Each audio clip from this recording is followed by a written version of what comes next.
You know, we are actually on location now inside Grindhrs Coffee House. So if you hear all the noise in the background, well, we're having a great time here. We're just having coffee, sitting with Jaymes. I have my muffin, so you might hear me go. And Ron here. Oh yeah. And we're just a short walk from the Valentine Theater. Yeah, it's literally right around the corner. Gotcha. And so, Jaymes, you own Stone Productions. Yes. And as always, I'm always like, okay, well, we have 12 production companies. Now we're going to have 13. Why did you feel like you had to start another one? What's so unique and cool about Stone Productions? I didn't feel like we needed anything or like anything was missing, really. It was just a lot of times theater companies, you have a lot of elements you have to and people you need to listen to and your season subscribers, and you have to build your season around that. And I kind of wanted to be the sort of like the badass in the theater. I guess, black sheep. Yeah, and just sort of let's do this show. No one's doing anything like this. Let's do this. And then I quickly found out that it's not as easy as that. And but so you mean a place that's established, like the Toledo Rep, being held accountable a little bit to. Yeah, I mean, I found that out. You do that's your money. That's your season subscribers and stuff like that. No, you kind of got to do the stuff that they're going to come see. I wanted to do something a little bit more experimental and never really actually originally intended it for it to get a big thing. I thought we'd be a cute little, 30, 40 person seat independent theater kind of boutique theater company, kind of something like that. And then, it caught on. So, which I'm glad for. I'm really happy that it caught on and took off. But it was meant to be let's try this. And also other big thing is there's a lot of people who I was finding out are very, very talented, but won't go audition for shows because either they're intimidated or they don't know people or they feel like they need to know someone to do it. And so I was like, we're not going to do anything. And no one does. Every theater company around here, I'm 100% sure, cast based on talent and not, any other reason. But there's people that felt that way, that didn't feel represented. Oh, well, I can't do that role because I'm a person of color and it's a, blonde white girl. Or that's a person of size. I can't do that. And I was like, well, my only thing is if you show up and you kill your audition, I don't really care what you look like.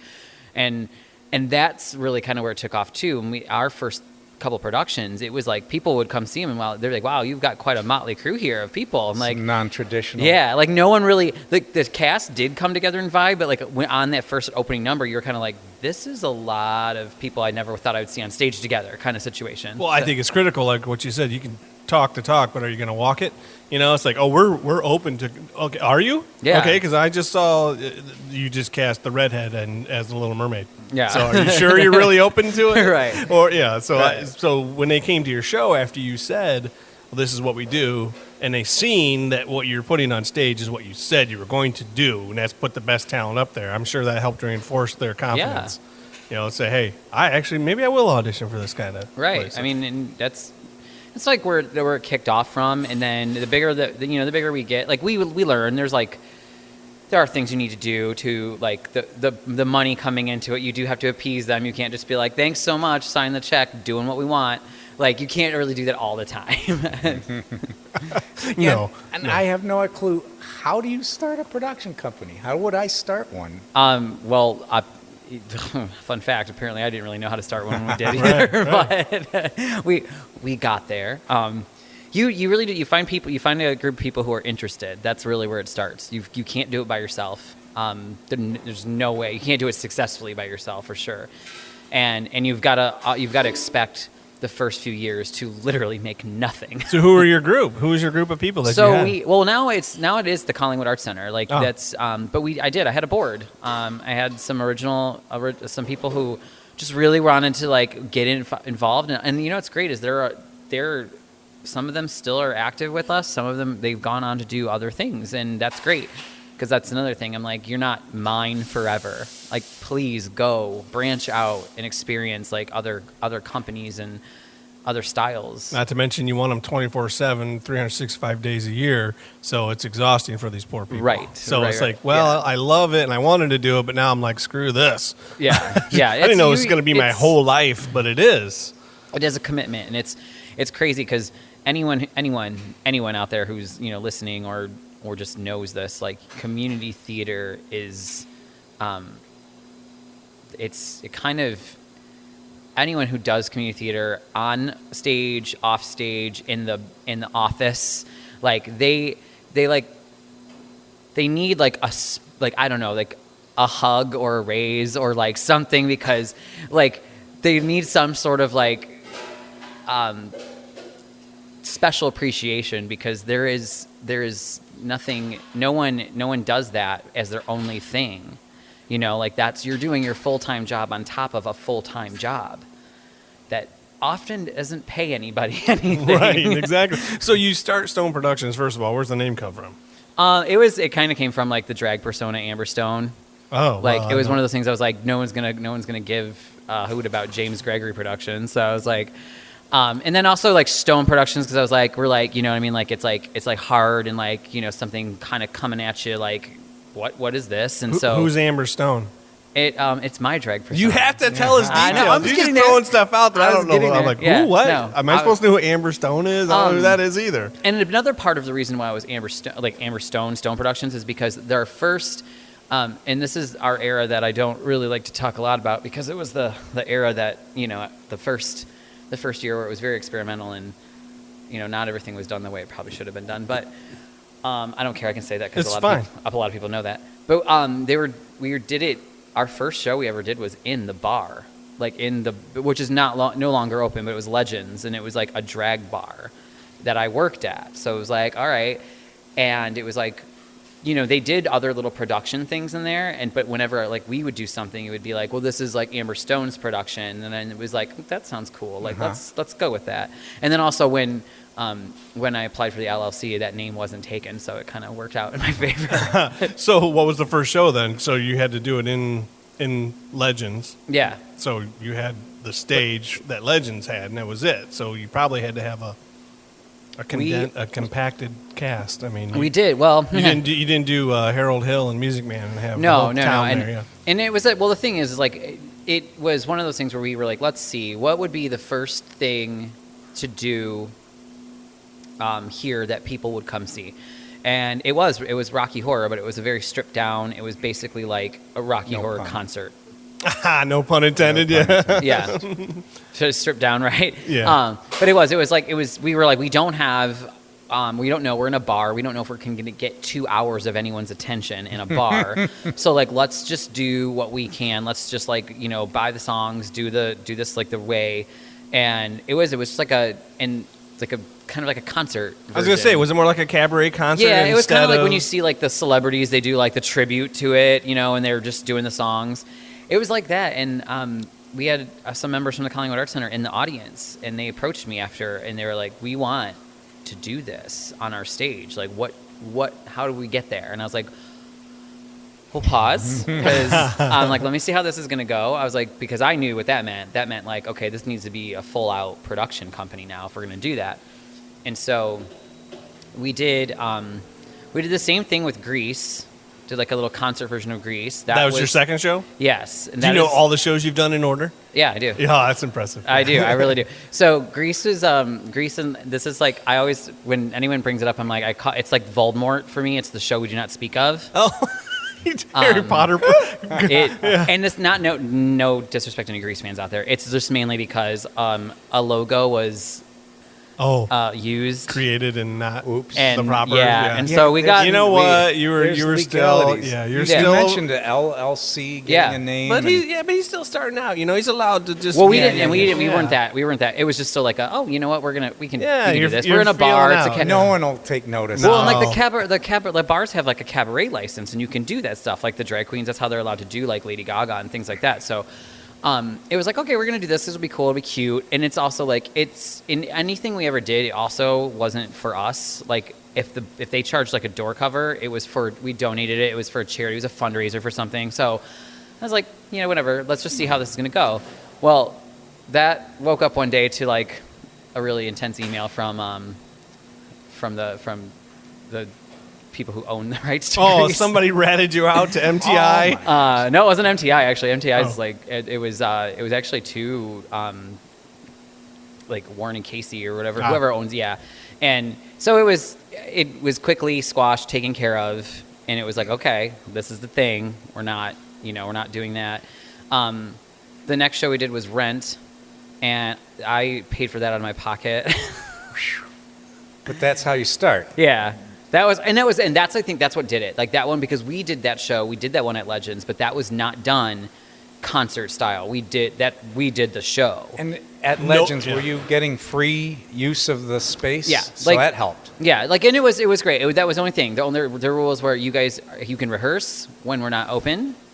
You can use the stage. And the crazy thing is for that show, they still were open for like their events and their drag shows. So we had to strike the set every night and put it together every day.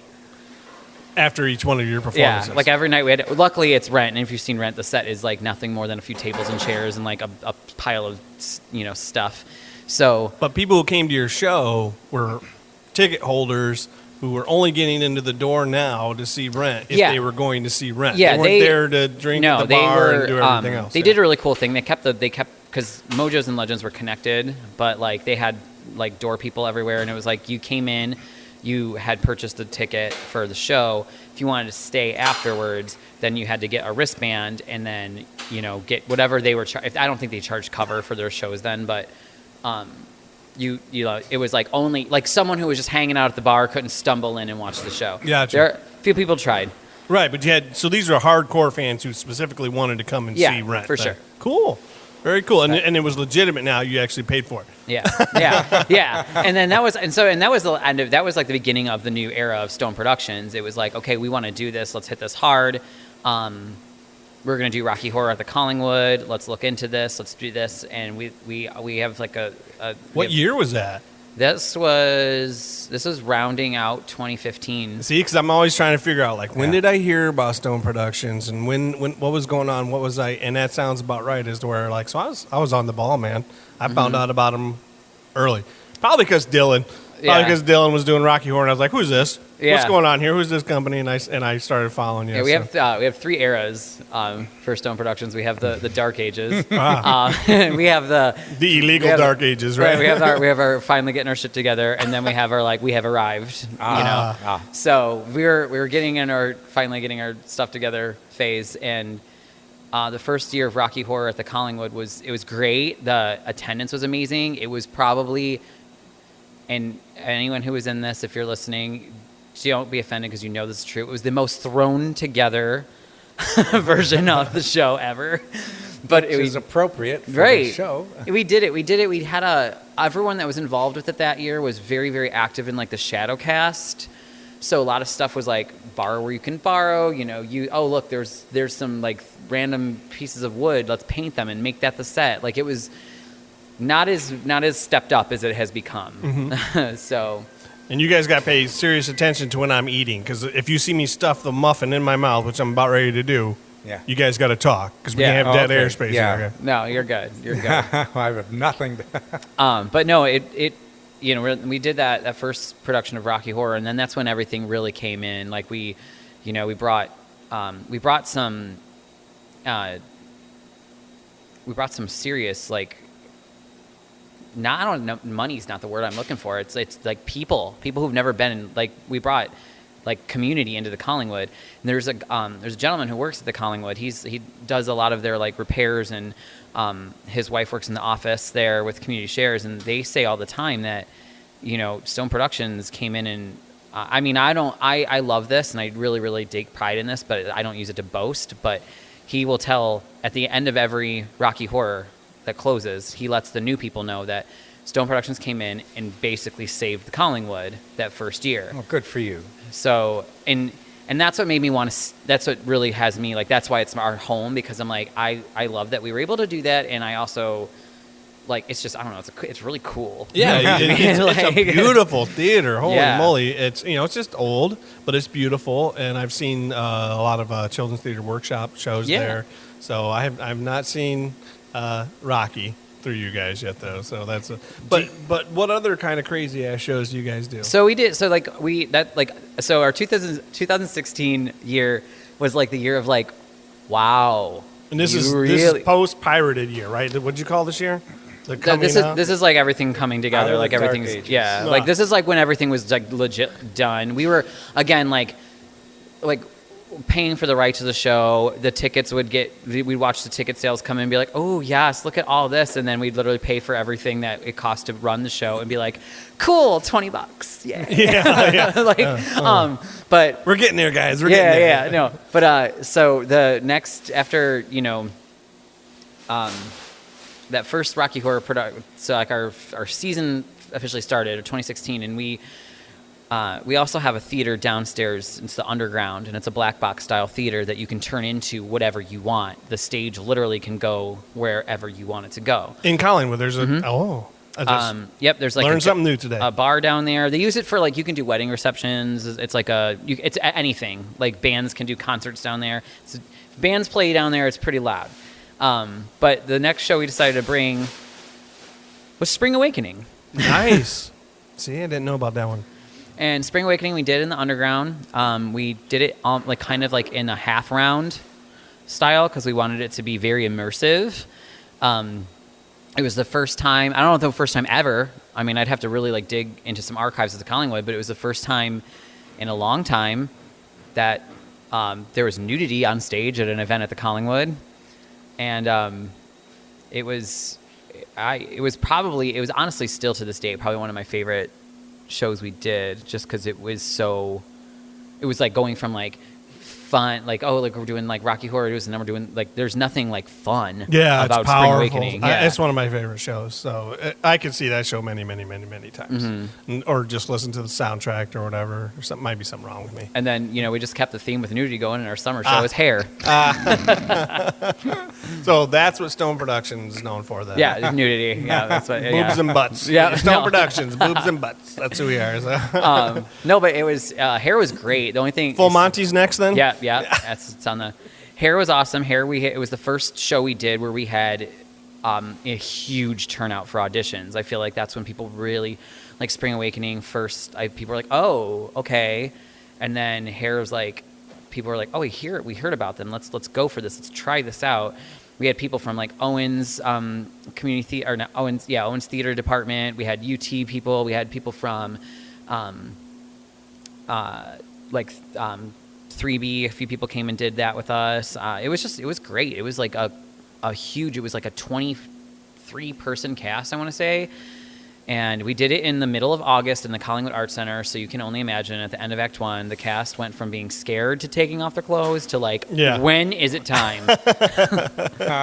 You're just looking out in the audience, and they're using their programs as fans. Yeah, of course. So I saw you guys, that's what I feel like you guys are getting known for more and more. So when I see the shows that you guys are putting on, I'm like, oh, they're doing American Idiot.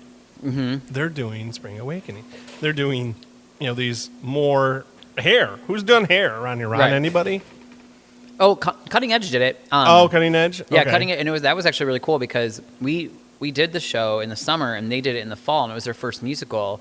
And it was cool because I got to direct it, and then I just threw myself in the ensemble because we needed more guy voices. But then it was cool to be in the show and be in a completely different directed take on it and just...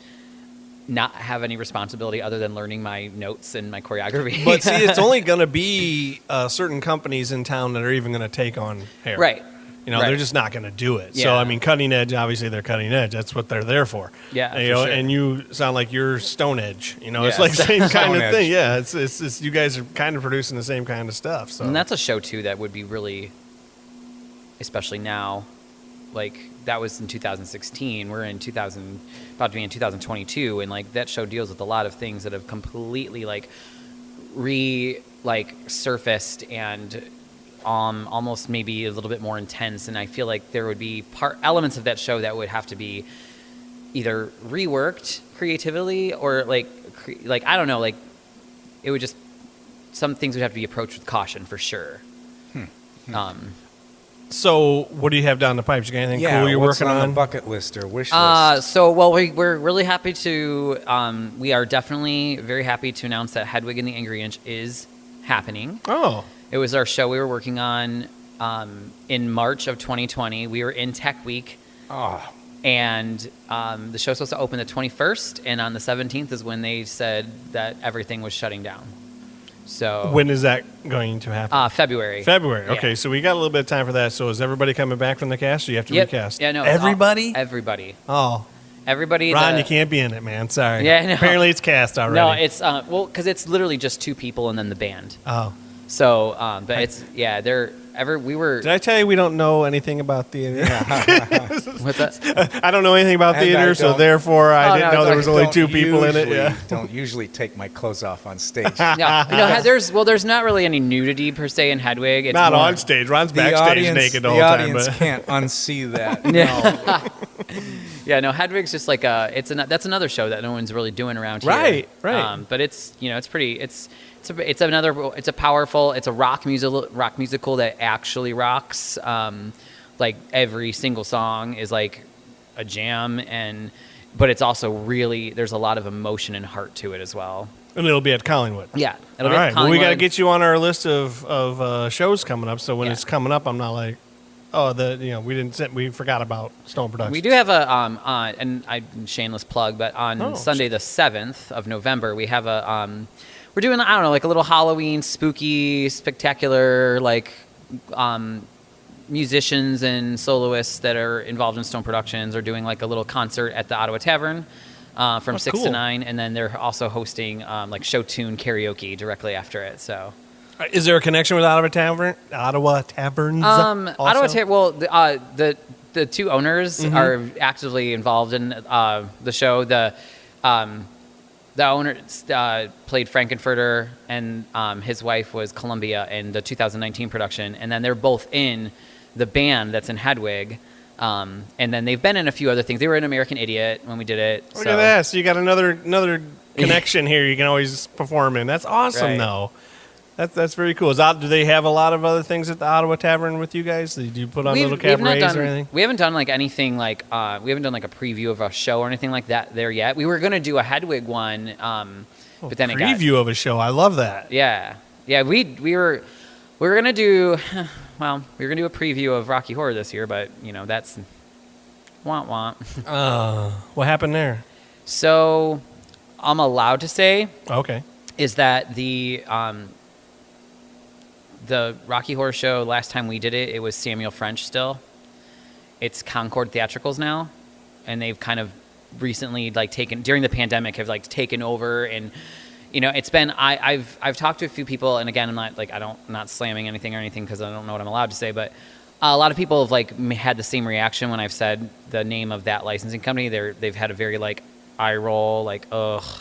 So does Concord have Addams Family, Big Fish? Is that the same company? Do you know? Those shows are owned. They have several. I know Big Fish is also with Theatrical Rights Worldwide. Okay. Broadway Licensing does a lot. So we usually stick with the smaller ones like Broadway Licensing, and we've done Tams Whitmark, and we've done MTI. MTI is when we're okay, we're gonna do American Idiot. I was we're gonna spend some money. You're gonna do some big show. But Hedwig's Broadway Licensing, Head Over Heels is Broadway Licensing. So it's we usually stick with those. Though the smaller ones too, fun fact, a lot of the times you don't rent your material, you buy it so you can keep it. You don't really need it after the show's over, but that way your cast can highlight in it, write in it, and do whatever. You don't have to give it back. It's a little bit more expensive, but yeah, anyway, so they got the show or working on the show, everything was going great, and then got an email that said that there are new restrictions on the title and that production had to be stopped. So I don't know if they're doing a Rocky Horror tour sometime, at Christmas time. I can't imagine that would be a thing, but It could be, you're right. I mean, all the stuff was delayed, and Yeah. so that's why we got Anastasia back to back here in town. Right. Because what are you gonna do? They could be raising the prices on it too. There's a whole bucket of reasons it could be done. It's rare, but I'm this year has been so bizarre, so I'm not shocked. Moving on to the next show, though, right off to Hedwig. Absolutely. And Hedwig. We're a couple other things. We're looking at A Normal Heart. It's a Tony Award-winning play about the AIDS epidemic in the 80s and them trying to finally get people to pay attention to it and do something about it. It has there's like a doc. It's a all male cast except for one woman who's like the doctor, who's like she's like the only one who's literally trying to push it through the government to get them to fund the research, and it's pretty powerful. There's a film version actually that Ryan Murphy produced. I'm usually not a fan of film versions of like stage things, but this one's pretty good. It's a film stage version, or No, was it's it shot actually like film. a movie? Yeah, Okay, it's a full film. Gotcha. But we're looking at that for like a spring play. We normally do like our play things in the winter, but I was like, you know what? We've got to get a musical on deck now. So Hedwig's basically ready. We need a few warm-up rehearsals and a tech week and a set built, and we're good to go. I've got a list. I want to hear the list. I mean, we want to do now that we have like a big theater, we would love to do Rent again and do it like not like squished into a little bar. But they're doing their like 70-second farewell tour right now, so who knows if the rights are available for that. It's actually it'll be here. It's at the Valentine in November 2nd, I think. So I just went up to Detroit and saw the tour, so it's really good if you get a chance to see it. But we still want to do. We were working on Head Over Heels. That also got canceled due to the pandemic. So that's another one I would like to get because it's silly. It's like all the music of the Go-Go's, but it's set to Arcadia. So it's like Elizabethan like dialogue, but like the Go-Go's music. The Go-Go's music doing it, and though? it sounds that's cool. ridiculous, but like honestly, like it's pretty good. It sounds interesting. Anything different in it is cool in my book. I like different stuff like that. Like I even like seeing Xanadu when they're all up there on skates. Heck yeah, that's another one. Well, it's so funny because one of and he'll know exactly what I'm talking about, but he's always joking around about Starlight Express, and I'm like, we are not doing Starlight Express. Andrew Lloyd Webber. Well, just the budget on that show alone would be like.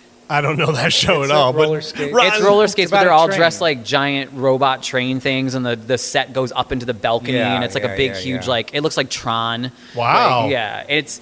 I will say like, and to any Starlight Express fans out there, I'm so sorry, but it is the music's catchy, but the storyline is just whack. Isn't it like Cats on roller skates? Kind of. It's just a bunch of different vignettes of the characters, and then I tried watching a version that I found on YouTube. We'll just say that was in German, and I like got about 20 minutes into it, and I was like, I have no idea what's going on, and it wasn't even because it was in German. I just literally visually had no idea what was going on. But are you super proud though you started this company up, or are you struggling? I mean, what's going on? I mean, like if you're not if you don't have struggle, then you're not doing it right. I feel like you need to have that because that's what makes you like push through and like keep going. Your failures are your biggest like education for your successes down the road. Like you've got to mess up so you know what not to do ever again. First of all, but like no, I'm very proud of it. I'm just like the only like I guess the only like not downfall, but it's for everyone. This past like year and a half, 2 years has really just thrown a wrench in everyone's plans, and especially, the smaller theater companies are like the ones that are like, because it's harder for us to like get back up because there was a whole year of shows that got canceled. So it's like all that. And the 2020 season was like it was huge. Like we had this huge season. I was like, go figure, huge season. And then it's like the pandemic happens. We can't blame anybody, but no, I'm very proud of it. And I'm really glad that we have like a following, and we have as many people that keep coming back to participate as we do new people who come in. And that's great because I feel like you need a really good split down the middle dynamic of both. Like you want to have your people that be like, hey, I'm doing this show. Whether they're like, I don't know what that is, but I'm in.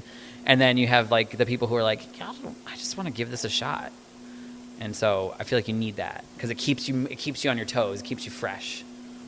I love how you were like, we were just going to do this thing, and now it became this huge company, though. Yeah, like it was literally. I was like, what have we got to lose? I mean, apparently we,